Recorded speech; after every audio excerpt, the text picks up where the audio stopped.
มีลูกให้เป็นคือกันได้ถือว่ากินนมงัวนมผงยี่ห้อใดยี่ห้อหนึงแล้วมีอาการแพ้หั้นน่ะส่วนโฟกัสลูกคอยหันละมันแพ้นมงัวนมผงชนิดหนึงเริ่มกินตั้งแต่มื้อวันที่21ตอนแลงเดือนหนึงตอนกิน 2-3 มื้อทำอิฐหันทายทอกทงคันสิว่าทายทอกทงก็บ่แม่นทายทอกทงแท้หันน่ะทายแยกแล้วได้นึงแล้วทายมื้อละ2เทื่อตอนนั้นหันยังบ่ทันฮู้ว่าแพ้นมงัวหันบังเอิญช่วงนั้นพัดโฟกัสบ่สบายเป็นหวัดเป็นไอแล้วแต่ละมื้อก็เอายาดีวัดให้กินทุกมื้อแล้ววันที่27-28หั่นน่ะเอายาดีไอให้กินเป็นมื้อแรกหลังจากกินยาดีไอไป1ชั่วโมงแล้วเป็นผื่นแดงๆขึ้นมาจนว่าเต็มต้นโตตั้งแต่หัวจนว่าลงฮอดขาพุ่นน่ะแดงเบิดแล้วบ่อนใดที่เป็นผื่นแดงๆหั่นน่ะร้อนแท้ร้อนว่าแล้วบ่อนที่บ่แดงหั่นก็บ่ร้อนก่อนที่ผื่นจะขึ้นหั่นโฟกัสบ่มักห่มผ้านะจะแม่นทางไหนหั่นร้อนแล้วห่มผ้าแล้วเตะออกตลอดเลยบ่อยากห่มคือสิแม่นร้อนในหั่นล่ะต้นโตหันเริ่มแดงแต่ตอนแลงตื่นเช้ามาแล้วแห้งแดงก่อนเก่าไว้กับแม่ยายเห็นจนว่าพากันมือพากันยานตื่นเช้ามาแล้วพาโฟกัสฮีบไปห้องหมอหลังจากที่ไปห้องหมอแล้วก็เล่าอาการต่างๆให้หมอฟังหมอก็ว่ายังบ่แน่ใจแพ้นมงัวหรือว่าแพ้ยาดีไอเพราะว่ายาดีไอหันก็หาก็กินครั้งแรกหั่นน่ะแล้วบังเอิญกินพร้อมกันแล้วบ่แน่ใจ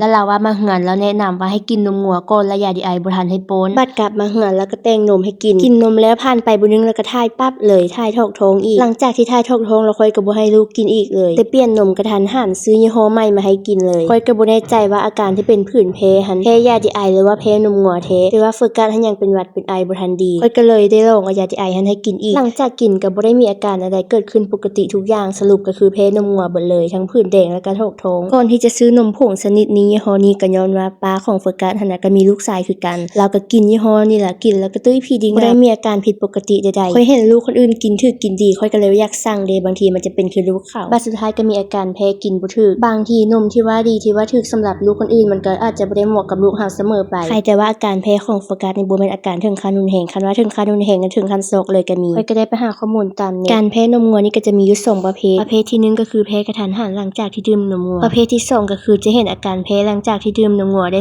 2-3 มื้อ7 มื้อส่วนโฟกัสนี่ละมันแพ้หลังจากที่กินได้7 มื้อแต่ว่า3 มื้อทำอิฐหันก็มีอาการแล้วแต่ว่ายังบ่ทันได้แน่ใจดียี่ห้อใหม่นี้ก็หาก็สั่งลงกินเบิ่งจักจะมีอาการเป็นจังไดตัวใหม่นี้หาก็เริ่มกินได้ 2-3 มื้อยังบ่ทันมีอาการอันใดคันว่าถูกก็ดีเด้บ่อยากเปลี่ยนนมตลอดหั่นน่ะเปลี่ยนตลอดมันก็บ่ดีกินอันใดถูกก็ให้กินอันนั้นตลอด